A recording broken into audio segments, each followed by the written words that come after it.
ሰላም ጤና ይስጥልን ውድ ክርስቲያኖች፣ እንኳን ለትንሣኤ በዓል በሰላም አደረሳችሁ። ክርስቶስ ተንሥአ እሙታን አብይ ኃይል ወስልጣን የአሰሮ ለሰይጣን ያጋዞ ለአዳም ሰላም እምይእዜሰ ኮነ። ፍቅርና ሰላም በያላችሁበት ይሁን እያል እንኳን ለበዓሉ አደረሳችሁ እላለሁኝ። ከእድለኛው በግ ጋር ነኝ አሁን ያለሁኝ። ላይክ ሸር ኮመንት ጻፉልን። ይህ በግ ገበያ ቢሄድም አልገዛም አልሸጥም ብሎ የመጣ በግ ነው ማለት ነው። እንዴት ነው ከበግ ዓለም ማለት ነው ዛሬ የምንነጋገረው።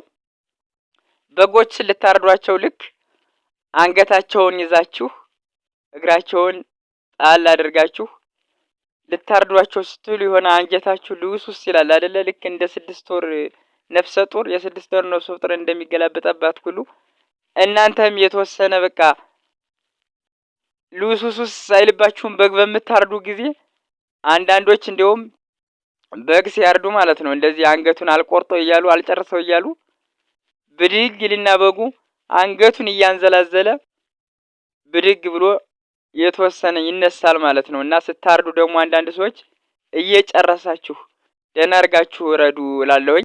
እንግዲህ ይቻለም አንዷ አጥፊ አንዱ ጠፊ ናትና እንግዲህ ፈጣሪ እንግዲህ በጎችን ሲፈጥር ለምግበ ስጋ ብሎ ፈጥሯቸዋል። እኛም የሰው ልጆች እንጠቀምባቸዋለን ማለት ነው። የፈጣሪ ስራ ስለሆነ ነው። ይሄ ፈጣሪ የፈቀደልን ነው እንጂ በጣም ያሳዝናሉ። በቃ ስታርዷቸው አባቶቻችን ምን ይላሉ?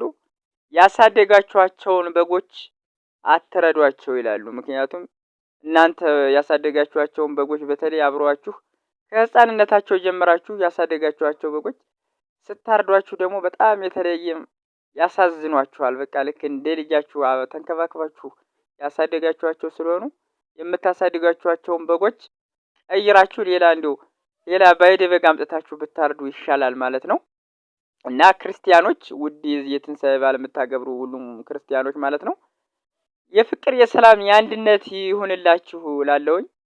እንግዲህ ኢየሱስ ክርስቶስ በመስቀሉ በአዳማዊ ቃል ኪዳን መሰረት በሲኦል ውስጥ ዲያብሎስ እንደምታውቁት ሁለት ደብዳቤዎችን አስቀምጦ ነበር። አንዱን በዮርዳኖስ አንዱን ደግሞ በሲኦል።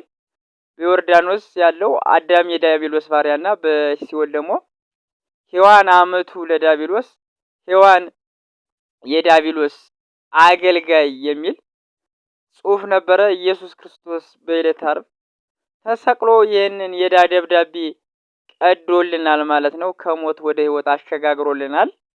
የአዲስ ኪዳኑ በግ ኢየሱስ ክርስቶስ ነው። ሁላችንም የእሱን ስጋና ደም እንድንበላ ይፍቀድልን እላለሁኝ። ለማንኛውም በያላችሁበት የፍቅር የአንድነት የሰላም የደስታ ያልግላችሁ። የታመማችሁ ህመማችሁን ይፈውሳችሁ እላለሁ። አመሰግናለሁ። ሰብስክራይብ አድርጉ። ይህን ቪዲዮ ከገጠር ጎጃም ለማቀርብላችሁ ላይክ አድርጉ፣ ሰብስክራይብ አድርጉ።